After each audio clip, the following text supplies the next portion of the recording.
An inguinal hernia is the abnormal protrusion of abdominal contents, such as the intestine, through an area of weakness in the groin muscles. The protruding intestine resides in what is known as a hernia sac.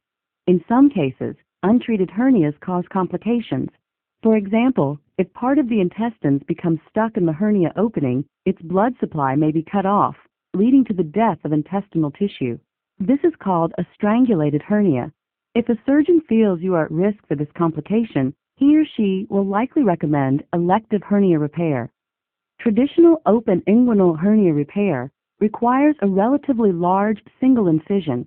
Newer laparoscopic techniques require only tiny keyhole incisions or puncture wounds, which generally result in a shorter recovery period. When you arrive at the hospital, an intravenous line will be started, and you may be given a sedative to help you relax. Laparoscopic inguinal hernia repairs are done under general anesthesia, which will put you to sleep for the duration of the operation. A breathing tube will be temporarily inserted through your mouth and into your throat to help you breathe during the operation. A catheter may also be placed in your bladder to drain your urine. These will be removed at the end of the procedure. An uncomplicated laparoscopic inguinal hernia repair usually takes between 30 and 60 minutes. Depending on your situation and your surgeon's experience, he or she will choose one of two types of laparoscopic approaches: extraperitoneal laparoscopic repair or transabdominal preperitoneal repair.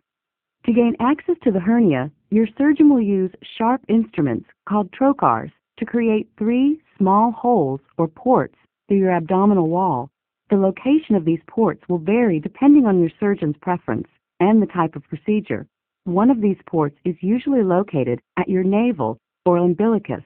Carbon dioxide gas will then be pumped through the umbilical port to puff up your abdomen so its contents can be viewed more easily. Next, your surgeon will insert the laparoscope through the umbilical port. Images from its camera are projected onto a video monitor in the operating room. Your surgeon will then pass various instruments through the other ports. These will be used to dissect away the hernia sac and to tack a piece of mesh over the hernia opening. This will prevent the intestine from slipping back through the opening. Before removing the laparoscope, your surgeon will take one final look around for areas of bleeding or other damage. A port valve is briefly left in place to allow all the carbon dioxide to escape from the abdomen.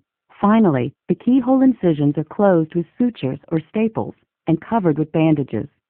After the surgery, your breathing tube and catheter will be removed, and you will be taken to the recovery area for monitoring. You'll be given pain medication as needed. When you're able to drink liquids, your intravenous line will be removed.